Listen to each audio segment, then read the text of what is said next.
Omee Palones Heartfaces, written by Dane Buckley. I heard an almighty scream and the battle cry, "Oh my word!" That was the first sign we had of our day centre's impending doom. It was Cockney Doris who was screaming from her soft chair in the lounge. I recognised the sound. I'd been tidying in the kitchen, belting out a Donna's summer song for my drag act when I'd heard all the commotion. I ran to her side as soon as I'd finished the second chorus. Doris was, well, it still is, part Romany on the left-hand side. and has always had the gift for tea leaf reading. Well, loose tea is a choking hazard and therefore banned in our day centre. But Cockney Doris can still give good premonition from a cup of fibre gel or any other non-hazardous lukewarm beverage. In the sandy, unstirred lumps of Ovaltine that congregated at the bottom of her beaker, she'd seen a man with a monobrow and a clipboard closing the day centre down and selling the building. "He was horrible, the man," she said, "and a fucking comb-over on it. Should have seen the thing." There was often some truth in Cockney Doris's premonitions. Once, she predicted that the Virgin Mary would appear in the day centre. And lo and behold, just before that Wednesday afternoon's bingo, one of the African carers had gone into a tiswas because she'd noticed the Virgin Mary staring up at her from the stewed apples and custard she was feeding to Betty Dimnock. A few days after the Ovaltine incident, some official-looking men came to our centre, looking around and inspecting the premises. I asked our manager, Carol, who they were, and she said, "Oh, it's just health and safety, doing a check." I got the feeling she was lying. I watched the men, but there wasn't a clipboard or a monobrow to be seen. I had to find out more. Meadow View Lodge was in danger, perhaps. I told one of our service users, Aberystwyth Tom, that in fact he'd been right all along and that the centre was indeed a prisoner of war camp. And with the Germans fast approaching, we needed him to patrol the outside of the building. Tom took up his duty in seconds, marching past Carol's office and on through the fire exit where I'd directed him. As the fire exit opened and the alarm sounded, Carol ran out after Tom. I snuck into her office, closing the door behind me. Outside, I could hear Tom calling Carol a Nazi as she tried to capture him. I searched Carol's computer and didn't take long to find what I wanted.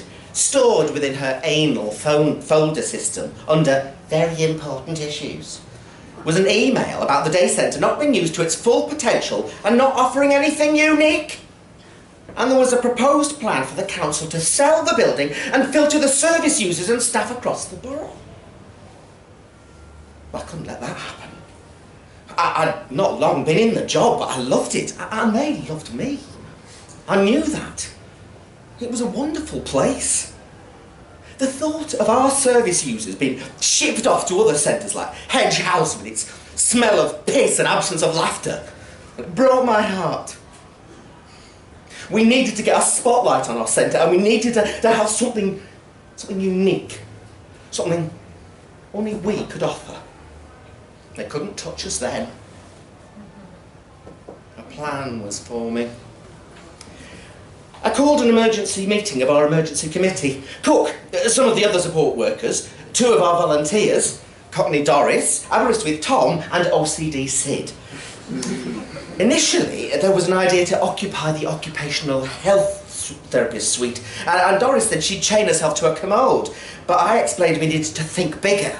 We needed to do more than we needed to make a statement. We needed to protect Meadow View's future. I told them my idea. We'd have a big open day. We'd get the media involved, get some coverage and local politicians, and show them how full of life and fun Meadow View could be. Their reaction was lacklustre, to say the least. "Open day," Cockney Doris said. "A fucking open day. They're going to be moving in lively with bulldozers, and you think a couple of volivants and some bunting is going to get us out of the shit house?" OCD Sid was equally anxious. He got up to turn off, turn on, turn off, turn off the lights. 1, 2, 3, turn around, touch the ground. And for a while it felt like we were having our meeting in a disco. I told them the next part of my plan. Most of them knew about my extracurricular activities. By evening, I was Lulu Malone, female impersonator extraordinaire, at several semi-frequented establishments. I could do a big show to celebrate our diversity and draw the eye. Get a couple of the girls I knew from the drag circuit to come and lend a hand. And we would exaggerate the diversity of our day centre. Suggest we were an entirely LGBTQ population. That would be a unique service for a minority group. And we'd have a rainbow-coloured high-heeled leg to stand on then. Yes, Aberystwyth Tom said, hitting the table, startling us all. I like the sound of that. LGBTQ, you say? There's a lot of that in the war, mind. I sort of thing or two in Berlin, I can tell you. Homosexual, Cockney Doris said, turning towards me. You want us to be homosexual? You'll be asking us to black up next. I interrupted her before she began her ode to Enoch Powell. But, to my surprise, she said she loved the idea. Oh, lamb. Yeah. Will Alan Carr be coming? I do love him. Got his book about giving up the fags. I swore them all to secrecy. There was a lot to plan, and we had to get this right. If this worked, we might just save Meadow View. This would need my full, undivided attention. In the weeks leading up to our big day, we all pulled together and planned everything out.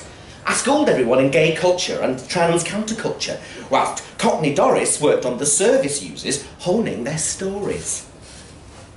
One after the other, the sweet old dears and ex-army men lined up to come out to Carol, our manager, telling her that they were lesbian, gay or bi, intersex, gentrified. OCD Sid nearly slipped up telling the Cropodists that he was homo sapien and proud. She'd refused to paint his toenails. He had to tell her another 3 times, and by the end she'd stopped asking questions. Harold and Margaret, the born-again Christians, had refused to be a part of this heinous act. So Cook began sedating them with heavy doses of Tixie Licks. A few days later, Carol went sick due to stress.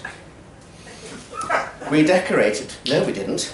It was all coming together. I put an advert in the local paper announcing the official opening of our brand new LGBTQ day centre. I invited the mayor and even went on the local radio to promote it.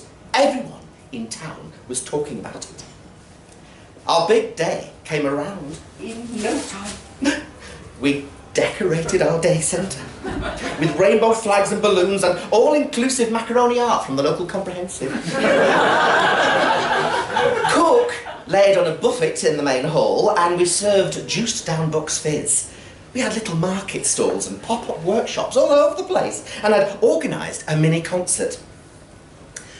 I was waiting in the wings of the stage, which was really an art cupboard next to the hoisting table, when Cook knocked on the door and said it was time for the show to begin. I wore my second skin, the wig, the lashes, and the red dress. I opened the door and stepped out onto the stage. Smoke billowed around me, which was really jugs of bicarb and vinegar that Cook had mixed to give an eye-watering theatrical. The rainbow light bulb from the relaxation room was my spotlight. The indoor bowls, my walkway. The show was about to begin. I started off. I looked out and saw the mayor, sat next to Cook, looking like he was enjoying himself. My backing singers and fellow drag artists, Ruddy, Martian and Venus Envy, were by the piano. Cockney Doris winked at me, saluting me with a glass of cooking sherry. I started off with a complex yet timely rendition of Love is a Battlefield. The crowd went vaguely interested. Ruddy Martian took the second song, one from his 80s pop musical that had a great success at the Jewish retirement village. I Drive All Night, the Michael Schumacher story. Venus Envy finished off the first set with an urban rendition of We'll Meet Again, used a Hoist remix. We stopped for the raffle tombola and bingo, and then I proceeded with my pièce de résistance. In a bid to secure media attention, I recreated Sinead O'Connor's Finest Hour, and in a move people hailed as unnecessary, I ripped up a picture of not the Pope, but Piers Morgan. It was very taboo. I'd torn it out of that week's TV Times, taking with it the Gloria Honeyford interview on the back. There'd been a bit of a mix-up with the next act, but the Lebanese women's choir seemed to go down quite well. Out on the lawn, there was a dance workshop led by Venus Envy, and everyone with full working hips was partaking in dubstep hokey-cokey. I walked through to the activities rooms. It was like a festival. Everyone laughing and speaking and singing. Cockney Doris had a stall reading star signs out of a year-old Sunday supplement, and the mayor was taking part in the gay slang Polari to English workshop. There was a shaman circle too, led by our very own Phyllis, 89. She'd acquired her online priestess qualification especially for the launch. Aberystwyth Tom was over the moon to learn that his spirit guide was in fact a Welsh rarebit. Everyone had a lust for life again. In the library, there was a gay book group with Mildred, the ex-civil servant. She discussed queer theory and literature. I wasn't sure where she got her information, but people loved the reading list, which included A Man for Some Seasons, Pride with Prejudice, and Boy in the Flannel Pyjamas. I made my way back into the hall where the mayor was now saying a few words. I've really enjoyed myself today, and I can see the great work that takes place here. There's a lot of love in the air, of every kind. And I will be backing the centre. Everyone cheered. I realised then that this might actually work.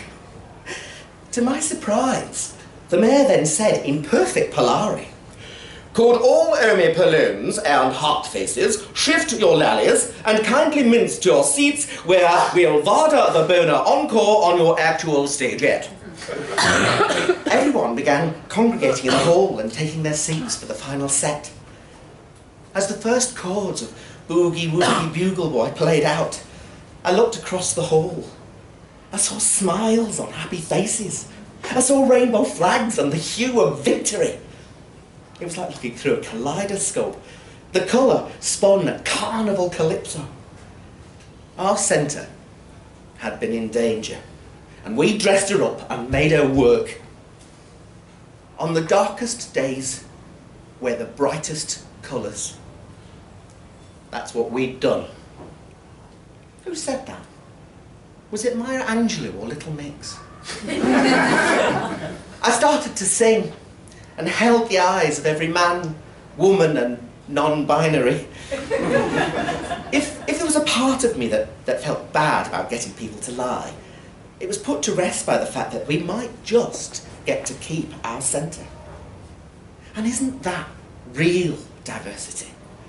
A closeted, straight, LGBTQ centre. Imagine the funding. It wasn't so much a little white lie, more a blazing, rainbow-coloured fantasy.